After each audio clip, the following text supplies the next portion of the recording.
puri sa kaitaasan, siya'y papurihan. Diyos ng lahat o papuri sa kaitaasan, siya'y papurihan ngayon at magpakailanman. Umawi ang daigdigan, lahat ng naroroon.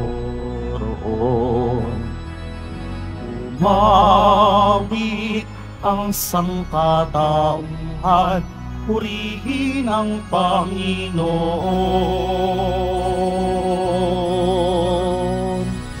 Papuri sa kaitaasan, siya'y papurihan. Diyos ng lahat o papuri sa kaitaasan, siya'y papurihan ngayon at magpakailanman. Sa ngalan ng Ama, at ng Anak, at ng Espiritu Santo. Amen. Ang pagpapala ng ating Panginoong Jesucristo, ang pag-ibig ng Diyos Ama, at ang pagkipagkaisa ng Espiritu Santo naway sumainyong lahat. At sumayo rin. Mga kapatid, nasa Martes tayo na 12 na linggo sa karaniwang panahon ng pangalawang taon ng ating pagdiriwang. Isama natin sa misa natin ngayon ang mga intensyon para sa araw ngayon. Ang inyong mga intensyon kayo na sa loob at sa labas ng Basilica Minor at Pamansang Nambana ni Jesus Nazareno. Ang mga intensyon ng mga nakiisa sa atin sa pamitan ng live streaming through Facebook Live, YouTube, X, TV Maria at iba pang social media dito sa ating bansa at iba't ibang dako ng mundo. Idalagin natin ang ating intensyon para sa kapayapaan sa buong mundo, lalo tigit na sa Israel at sa Ukraine. Mga kapatid, sa pang-aklat ng mga hari, pinapahayag ng Diyos sa pamagitan ni Propeta Isaiah na ang hangarin ni Sennacherib na kanyang sirain ang hinirang na bayan ng Diyos at ay ito ay hindi niya magawa sapagkat sa gabi ding iyon ang anghel ng Panginoon ay pinatay ang hukbo ni Sennacherib na Assyria. Sa ating Ebanghelyo ni San Mateo, tinuturuan tayo ng ating Panginoon ng isang mabuhay na tinatawag na batayan at patakarang para sa pakikitungo sa kapwa-tao. Na kung ano ang gusto nating mangyari sa buhay, yun rin ang dapat nating gawin sa ating kapwa. Ngunit sa mga sandali na dahil sa ating kahinaan tayo nagkasala, dumulog po tayo sa mga Panginoong nagpapatawad ng lubos. Sinugong tagapagpagaling sa mga nagsisisi, Panginoon, kaawaan mo kami. Panginoon, kaawaan mo kami. Dumating na tagapag-anyayang mga makasalanan ay magsisi, Kristo, kaawaan mo kami. Kristo, kaawaan mo kami. Nakaluklok ka sa kanan ng Diyos Ama para ipamagitan kami, Panginoon, kaawaan mo kami. Panginoon, kaawaan mo kami. Kaawaan tayo makapangirihang Diyos, patawarin tayo sa ating mga kasalanan, at patnubayan tayo sa buhay na walang hanggan. Amen. Manalangin tayo. Ama naming makapangyarihan, kami naway magkaroon ng pitagan at pagmamahal para aming magawang sambahin ang ngalan mo, sapagkat sa mga pinatatag sa iyong pag-ibig, ikaw ay walang pinababayaang masadlak sa ligalig. Iluhog namin ito sa pagitan ni Jesucristo kasama ng Espiritu Santo, magpa sa walang hanggan. Amen. Magsiupo muna po ang lahat. Pagbasa mula sa 2 aklat ng mga hari. Noong mga araw na iyon, nagsugo si Haring Sennacherib ng Assyria kay Ezekias at ipinasabi ang ganito, "Huwag mo nang dayain ang iyong sarili. na ang Jerusalem ay maliligtas ng pananalig mo sa iyong Diyos. Hindi lingid sa iyo kung paano nilupig ng mga hari ng Assyria ang ibang lupain. Hindi ka rin makaliligtas sa akin. Binasa na Ezekias ang sulat na ibinigay sa kanya ng mga sugo ni Sennacherib. Pagkatapos, pumasok siya sa templo. Inilatag sa kanyang harapan ang sulat at nanalangin ng ganito: Panginoon, Diyos ng Israel na nakaluklok sa trono sa itaas ng kerubin. Kayo lamang ang Diyos ng lahat ng kaharian sa ibabaw ng lupa. Kayo ang lumikha ng langit at ng lupa. Dinggin ninyo ako, Panginoon. Narinig ninyo ang pag-alipusta ni Sennacherib. Totoo nga, Panginoon, na marami nang nalupig na bansa ang hari ng Assyria.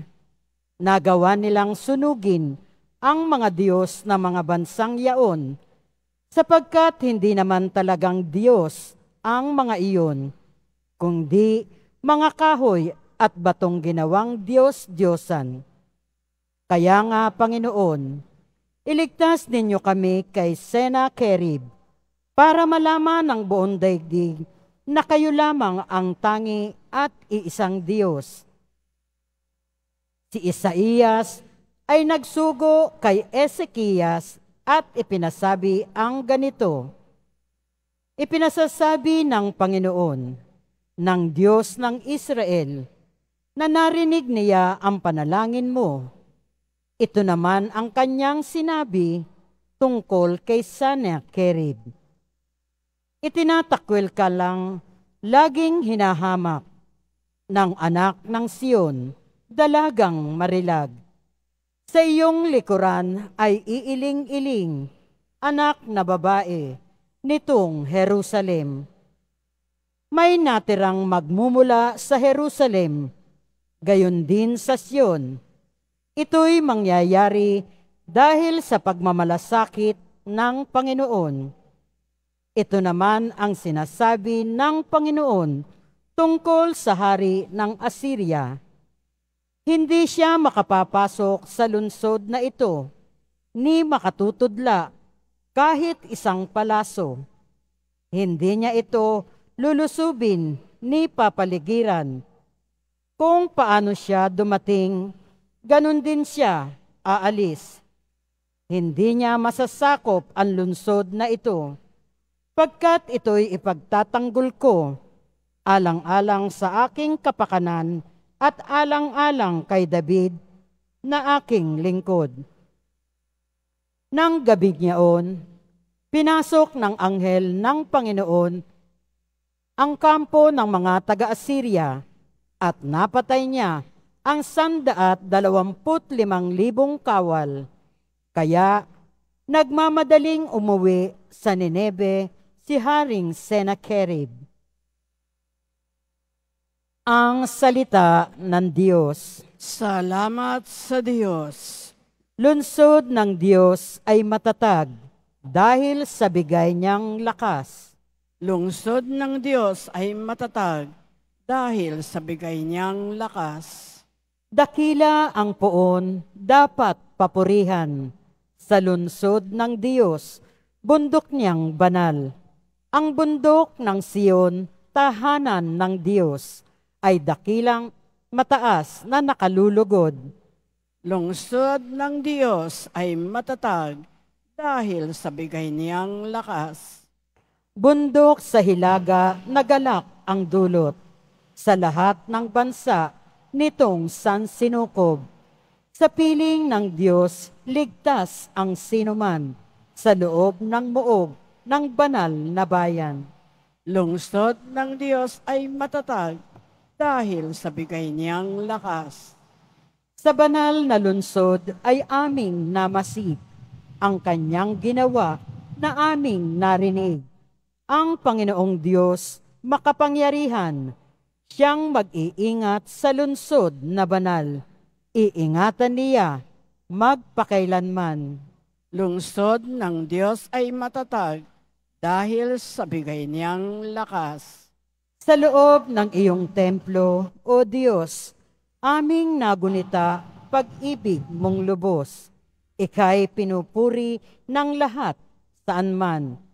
Sa buong daigdig, ang dakilay ikaw, at kung mamahala ay makatarungan. Lungsod ng Diyos ay matatag dahil sa bigay niyang lakas. Magsitayo na po ang lahat.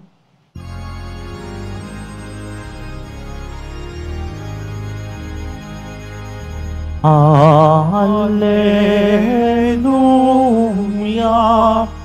Alleluia, Alleluia, Alleluia.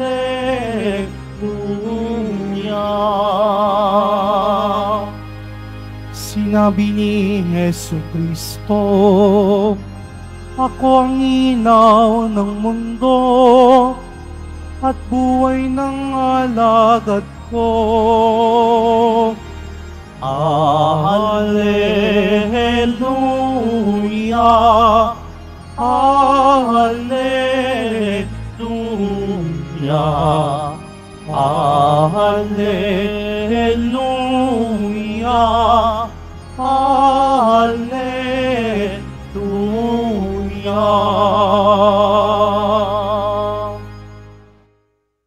Sumainyo ang Panginoon. At sumayo rin. Ang mabuting balita ng Panginoon ayon kay San Mateo. Papuri sa iyo, Panginoon. Noong panahon yon, sinabi ni Jesus sa kanyang mga alagad, huwag ninyong ibigay sa aso ang bagay na banal, sapagkat kayo'y babalingan at lalapain nila pagkatapos.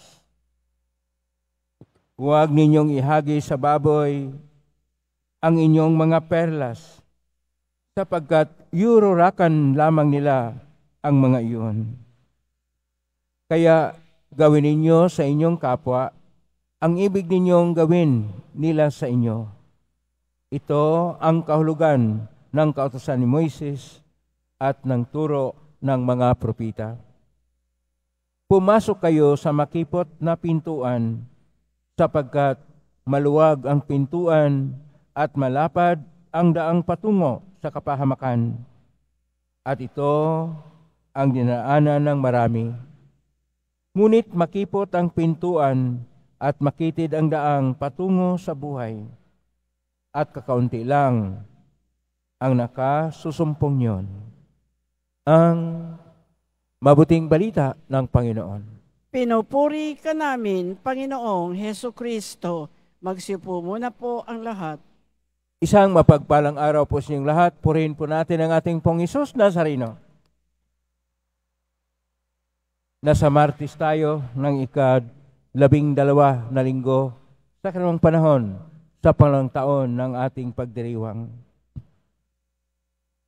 Ang atin pong tema sa ngayon ay ang tinatawag na Golden Rule, ang ginintuang pamantayan. Sa salitang Hebreo, ang Golden Rule, ang ginintuang pamantayan, ay tinatawag nila na lalasanog. Pero ang ating Ebanghelyo ay nakasulat original sa Koinoko na Grigo, at sa Koinoko na Grigo, ang Golden Rule ay tinatawag na Christos Canunas, na tinatawag naman sa Latin dahil lahat po yon ay nasalin sa Latin, Regula Aurea. Yung ginintuang pamantayan sa buhay ay nasa versikulo 12, kapitulo 7, Ebanghelyo ni San Mateo, at basahin ko ulit. Kaya gawin ninyo sa inyong kapwa ang ibig ninyong gawin nila sa inyo. Ito po ay laging inuulit-ulit sa Latin na qui comque voltis aut fasciam bovis hominis, it was faceti illis. Ito ang lagi nating sinasabi na gawin natin sa ating kapwa ang ibig nating gawin nila sa atin. Ito ang pagrespeto sa kapakanan, sa kanilang pagkatao. Ito rin ang paggawa ng mabuti sa ating kapwa upang ang kanilang karapatan ay bigyan ng tunay na paggalang. Kapag tingnan po natin ang ating mga pagbasa ngayon, una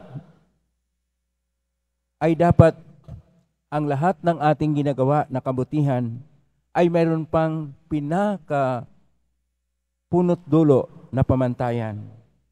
At ito yung ating napakinggan sa ating unang pagbasa. Mula sa aklat ng mga hari, Kapitulo 19, verso 9 hanggang versikulo 36. Na kung saan ang isang napakabangis na hari na si Sennacherib ay kanya pong tinatakot ang sambayanan ng Diyos ng Israel na lilipulin niya ito at kung ano pang mga pananakot. Kaya ang hari doon ay nanalangin na si Ezekias na iligtas. At sa pamagitan ng mensahe ni Propeta Isaias, ipinapahayag na pinakinggan ng Panginoon ang kanyang lingkod. Kaya kanya pong iniligtas ang bayan ng Israel dahil sa kanya at dahil sa Haring David na lingkod ng Panginoon. Sapagkat ayon pa sa ating Salmo 47, versikulo 9, na ang lungsod ng Diyos ay binigyan ng lakas ng Panginoon. At ito yung pagbibigay ng Panginoon ng isang tunay na batayan na ang lahat ay dapat nababatay sa Kanya. Ang lahat ng ating mga ginagawa, lahat ng mga adikain at tunguhin, dapat sang-ayon at sumasaayon sa kalooban ng Diyos at sa lahat ng Kanyang mga turo na ipinapahayag. Una, sa tinatawag na tradisyon ni Moises na tinatawag na Torah o tradisyon ng kautusan. Pangalawa, sa tradisyon ng mga propita na tinatawag na Nabiim at sa tradisyon ng mga nakasulat na karunungan na tinatawag na Kitubim. At dito nababatay ang tinatawag nating golden rule na nasasabi, gawin natin sa ating kapwa ang ibig nating gawin nila sa atin.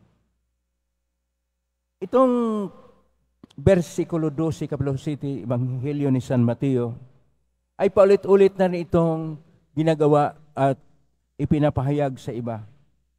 Gawin ninyo sa inyong kapwa ang ibig ninyong gawin nila sa inyo.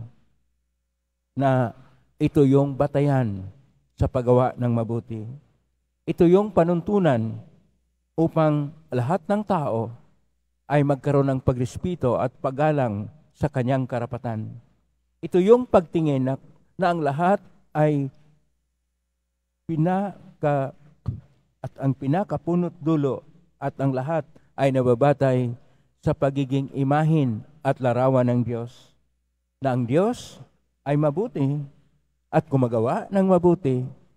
Dapat kung gusto natin ang ating kapwa-tao ay maging imahin at larawan ng Diyos at gagawa ng mabuti, gagawa rin tayo ng mabuti sa kanila. Kasi kung minsan, kung ano bang iniisip natin sa mga personal nating mga gusto o dili kaya nating ipahayag sa ating kapwa. Kung minsan ang ating mga makasarili na hangarin at mga tunguhin ay siyang manguna, dapat ang batayan ng lahat ay ang kalooban ng Diyos at ang pamantayan ng Diyos. At walang iba, ang pamantayan ng Diyos ay ang kanyang kautusan. Pangalawa, na dapat ang lahat ng pamantayan natin na tinatawag natin kuminsan mga pamantayan sa buhay, mga constitutional laws at mga batas, na ito ay tinatawag lang natin na positive laws dahil gawa ng tao, ay dapat nagrespeto din sa batas ng kalikasan o natural law. At higit sa lahat, irespeto ang divine law o ang pamantayan ng lahat, ang kautusan ng Diyos. Yung lahat na gustong magrespeto sa kautusan ng Diyos, pumalakpak ng malakas pa upang tayo ay sundin ang kanyang utos, upang tayo ay mamuhay ayon sa pamantayan ng Panginoon na tayo gagawa ng mabuti. Sapagkat ang Diyos ay may kabutihang loob at mapapahayag natin na tayo imahe ng Diyos kapag ang lahat ng ating ginagawa ay para sa kabutihan ng lahat, para sa ikabubuti ng lahat, at para sa pag-unlad, para sa ikabubuti ng buong mundo at ng nilikha. Kung ito ang ating ginagawa, wala sanang magkagulo, wala sanang mamulitika, wala sanang magpapairal ng kanyang gusto. Bagkus, ang lahat ay gumagalang sa Diyos, at ang paggalang sa Diyos ay gumagalang sa karapatang pangtao. At ang gumagalang sa karapatang pangtao, nasama na rin ang paggalang sa nilikha ng Diyos. Ang ating Santo Papa, Papa Francisco, sumulat ng isang encyclical, Laudato Si. Isang pagpupuri na igalang natin ang ating mundo. Ayusin natin ang pangalaga nito sapagkat ito lang ang ating tahanan. Pero sinasabi rin niya sa isang encyclical pa, Fratelli Tutti, lahat ay magkakapatid. Sa isang encyclical na ito, sinasabi niya, lahat tayo ay magkakapatid. Dapat meron tayong paggalang sa isa't isa sapagkat sa ginagawa natin, ang Diyos ang ating ginagalang. Ang Diyos ang ating pinupuri. Ang Diyos ating napapahayag sapagkat ang Diyos ay Diyos ng kabutihan. Amen? Purihin natin ang Diyos.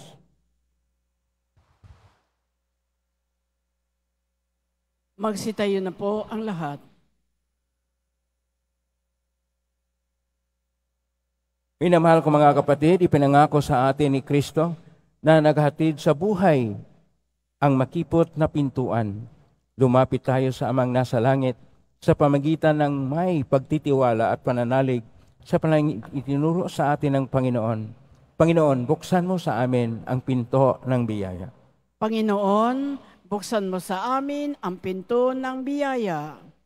Ang mga pinuno ng simbahan, naway gabayan ang kawang sumasampalataya sa pintuan na naghahatid sa buhay.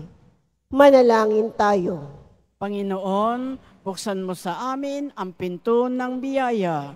Bilang komunidad, naway ituring natin ang bawat isa ng may paggalang, pangunawa at pagmamahal. Manalangin tayo.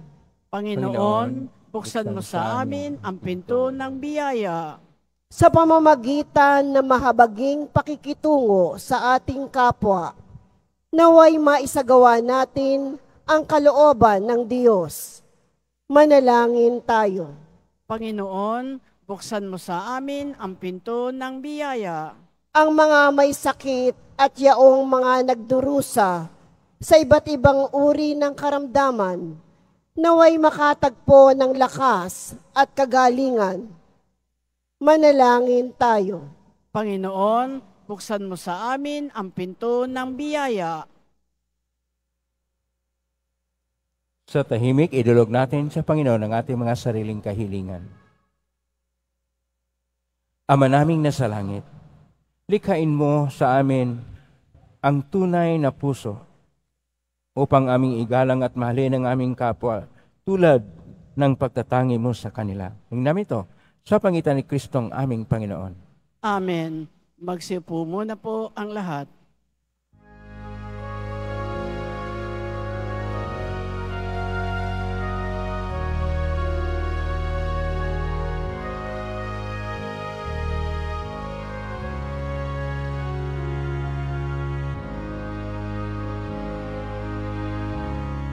Aming alay sa'yo, Panginoon. Ang tinapay at alak na iyong kaloob. Pagunitain ang buhay na inialay nang tayo'y magdiwang bilang isang bayanan. Magsitayo na po ang lahat. Manalangin ng kapatid upang paghahain natin ay kalugdan ng Diyos Amang makapangyarihan. Tanggapin nawa ng Panginoon itong paghahain sa iyong mga kamay sa kapurihan niya at karangalan sa ating kapaginabangan at sa buong sambayanan niyang banal. Ama naming lumikha, tanggapin mo ang aming paghahain ng papuri sa iyong kabutihan sa amin. Sa dulot naman itong kadalisayan, kami naway makapag-alay ng iyong kinalulugdan sa pangitan ni Kristo kasama ng Espiritu Santo, magpa sa walang hanggan.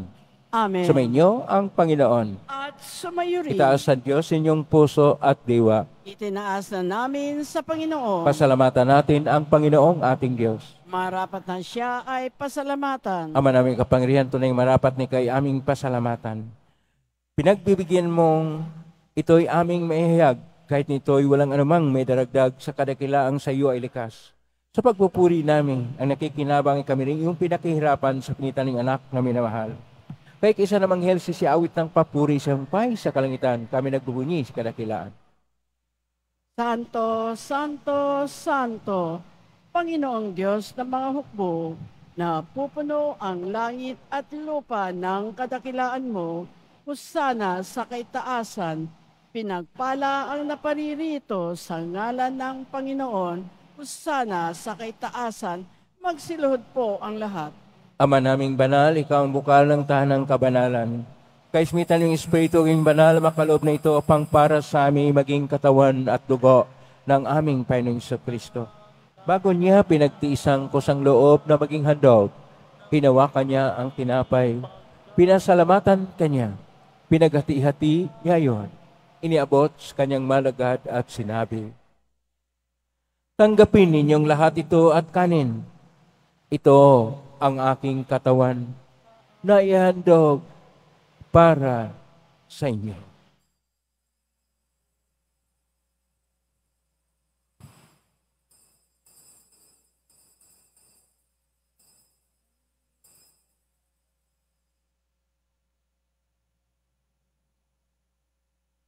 Gayon din naman nung matapos ang hapunan, hinawakan niya ang kalis.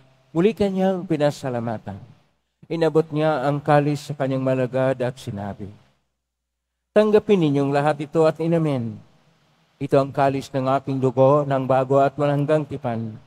Ang aking dugo na ibubuhos para sa inyo at para sa lahat sa ikapagpapatawad ng mga kasalanan. Gawin niyo ito sa pag-alala sa akin.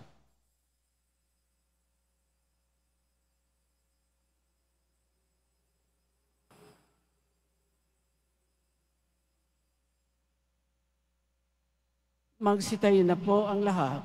Ang misteryo ng pananampalataya. Si Kristo'y namatay, si Kristo'y nabuhay, si Kristo'y papalik sa wakas ng panahon. Ama, ang ginagawa namin ngayon ang pag-alala sa pagkamatay at muling pagkabuhay ng anak. At naalay namin sa iyo ang tinapay na nagbibigay buhay at ang kalis na nagkakalob ng kaligtasan. Kami nagpapasalamat. Dahil kami narapat na tumayo sa harap mo para maglingkod sa iyo. Isinasamo namin kaming magsasalo-salo sa katawan at dugo ni Kristo ay mabuklod sa pagkakaisa sa pamagitan ng Espiritu Santo. Ang malingaping simbahang laganap sa buong daigdig. Pasusin mo kami sa pag-ibig, kaisa ni Francisco na aming Papa, at ni Jose na aming Obispo at ng Tanang Kaparian.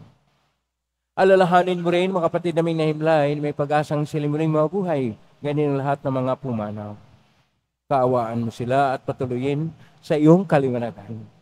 Kawaan mo dapatin kaming lahat na makasalo siyang buhay na walang wakas. Kaisa ng Mara Birhen Maria na Ina ng Diyos, ng kabiyak ng puso niyang San Jose, kaisa ang mga apostol, ni San Juan Bautista, ni San Roque, ni San Lorenzo Ruiz de Manila, ni San Pedro Calungsod at ng lahat ng mga banal na namuhay dito sa daigdig ng kalugod-lugod sa iyo, may pagdiwang nawa namin ng pagpupuri si karangal mo sa pangitan ng anak na aming Panginoong Hesukristo.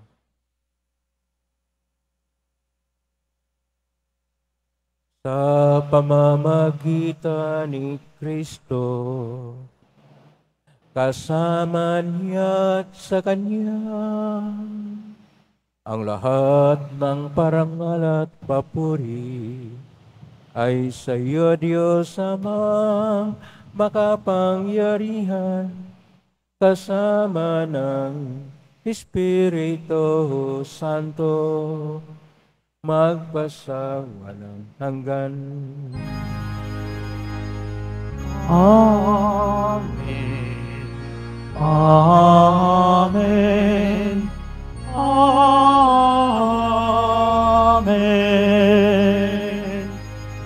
Amen.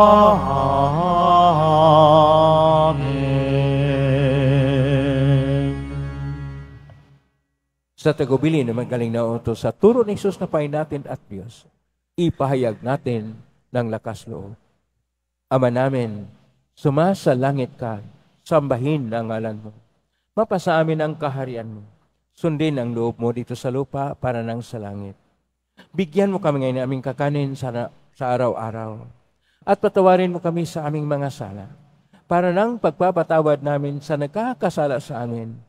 At huwag mo kaming ipahintulot sa tukso, at iadya mo kami sa lahat ng masama. Hinihiling namin kami iadya sa lahat ng masama, pagkalooban ng kapayapaan araw-araw, iligtas sa kasalanan at sa lahat ng kapahamakan, samantalang aming pinanapikan ang dakilang araw ng pagpapahayag ng tagapagligtas naming si Jesucristo. Sapagkat iyo ang kaharian at ang kapangyarihan at ang kapurihan magpakailanman. Amen. Panginoong Jesucristo, sinabi mo si mga apostol, kapayapaan ang iniiwan ko sa inyo, ang aking kapayapaan ay binibigay ko sa inyo. Tunghayan mo ang aming panampalataya at huwag ang aming pagkakasala. Pagkalooban mo kami ng kapayapaan at pagkakaisa ayon yung kalooban, kasama ng Espiritu Santo, magpa sa walang hanggan.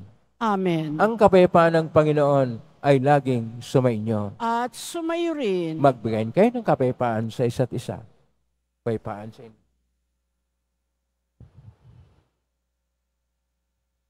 Kordero ng Diyos na nag-aalis ng mga kasalanan ng sanlibutan, maawa ka sa amin. Kordero ng Diyos na nag-aalis ng mga kasalanan ng sanlibutan, maawa ka sa amin. Kordero ng Diyos na nag-aalis ng mga kasalanan ng sanlibutan, ipagkaloob mo sa amin ang kapayapaan, magsiluhod po ang lahat. Ito ang kordero ng Diyos. Ito ang nag-aalis na makasalanan ng sanlibutan. Mapalad ang mga inaanyayahan sa piging ng kordero. Panginoon, hindi ako karapat-dapat na magpatuloy sa iyo, ngunit sa isang salita mo lamang ay gagaling na ako. Katawan ni Kristo. Amen.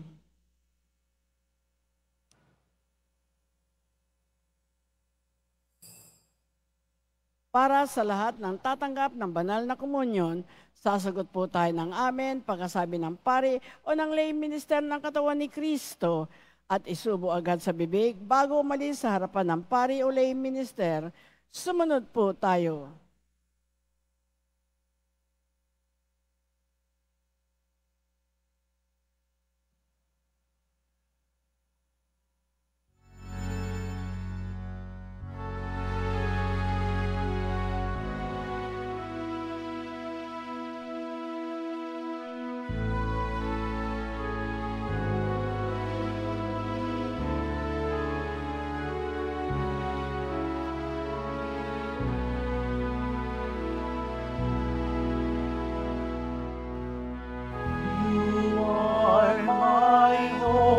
and my strength.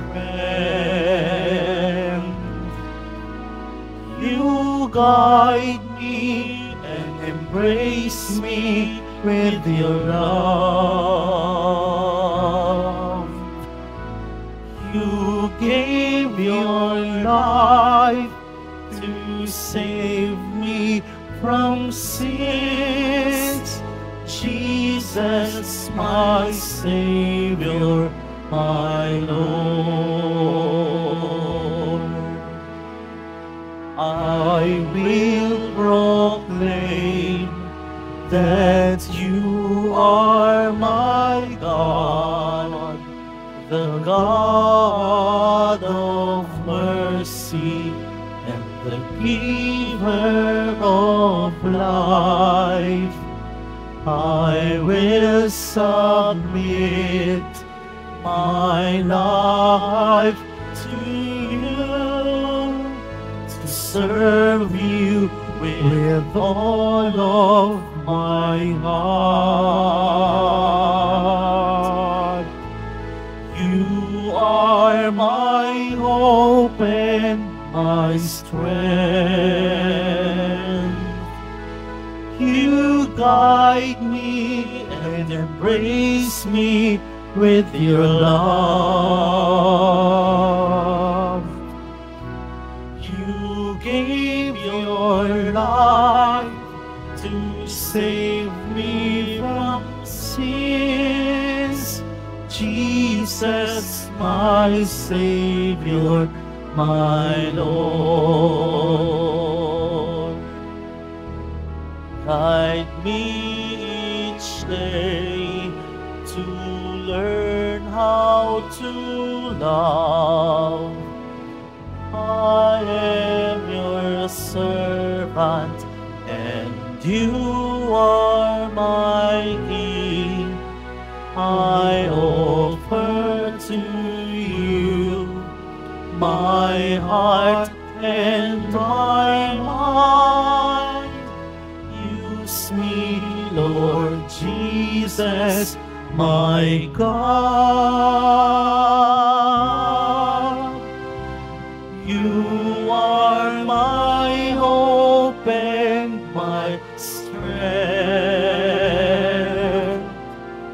You guide me and embrace me with your love. You gave your life to save me from sins. Jesus, my Savior, my Lord. Jesus, my Savior, my Lord.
Mabibili pa rin po ang opisyal na imahen ni Jesus Nazareno. Ang mga ito po ay mabibili lamang sa ating Paris Finance Office. Maraming salamat po. Mga paalala sa mga nagsisimba, pagkatapos ng misa, wiwisikan po ang lahat ng banal na tubig. Pinakikiusapan ng lahat na manatili lamang muna sa inyong mga lugar. Tanging sa Quezon Boulevard o sa Plaza San Juan lamang ang labasan ng lahat. Sumunod po tayo. Maraming salamat po sa inyong pagdalaw at pagsisimba sa Basilica Minor at Pambansang Dambana ni Jesus Nazareno. Magsitayo na po ang lahat. Manalangin tayo. Ama naming mapagmahal, kaming nakinabang sa katawan at dugo ng anak ay sumasamo sa iyong habag upang ang aming taimtim na ginanap ay maging pagtanggap namin sa tiyak mong pagliligtas. Sa pangitan ni Kristo kasama ng Espiritu Santo, magpa sa walang hanggan. Amen. Maraming salamat po sa inyong pagdalaw sa tahanan ng ating pong Jesus Nazareno. Kayong narito at kayong naugnay sa iba't ibang social media platform at nakosposting sa iba't ibang paraan, naway ang inyong panalangin na dinggin ng pong Jesus Nazareno. Salamat po sa lahat na nagbibigay ng tulong sa Quiapo Church o pamakatulang Quiapo Church sa kapwa nating mga mahirap. Salamat po sa iyong tulong, pagpalain kayo ng Panginoon Diyos. Salamat sa lahat ng mga naglilingkod ngayon, pagpalain kayo lagi ng pong Jesus Nazareno. Palakpakan natin lahat ng naglilingkod, lahat ng narito, lahat ng naugnay sa atin, naway ang pagpapala ng Diyos ay sumasa inyo, siksik, liglig at nag-uumapaw. Sundin po natin ang patakaran at pamantayan na ginintuan ng Diyos. Gawin natin sa ating kapwa ang gusto nating gawin nila sa atin. Ngayon na po ang puspas. Mangyari po lamang itaas bagya ang mga bagay-bagay na puspasan. Sumainyo ang Panginoon. At sumayo rin. Mahal na pong Isus Nazareno. Iniagos sa cross ang walang malo na pag-ibig ng Diyos sa sangkatauhan. Pakinggan mong kailangan ka na nagsusumamo sa iyo, makamtanawan nila ang iyong katugunan at tanggapin ang kasagutan mo itang naloob na tinatanaw. Basbasan din po ninyo ang mga dalam imahin, dasal at mga bagay-bagay. Basbasan ang may makaramdaman. Sa pangitan ng benisyon ito na may maalalang pangako sa binyag na ikaw at ibigin at paglalingkuran bilang Panginoon magpa sa walang hanggan. Amen. Pagpalain kayo makapangirihang Diyos, Ama at Anak at Espiritu Santo. Amen. May taglayang kapipaan, pag-ibig at pag-asa ng Pong Isus Nazareno. Salamat sa Purihin Diyos. natin ang ating Pong Isus Nazareno.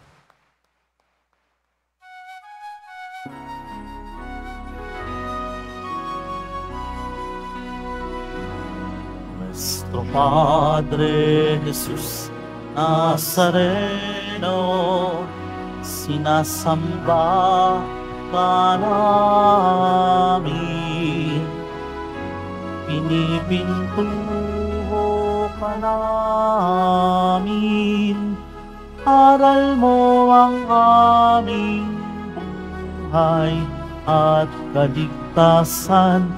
Nuestro Padre Jesus Nazareno, iligtas mo kami sa kasalanan. Ang krus mong kinamatayan ay sagisag ng aming kaligtasan. Nuestro Padre Jesus Nazareno, inarangal ka namin. Nuestro Padre Jesus Nazareno, iluwalhati ka namin. Nuestro Padre Jesus Nazareno, inarangal ka namin. Nuestro Padre Jesus Nazareno, iluwalhati Amen.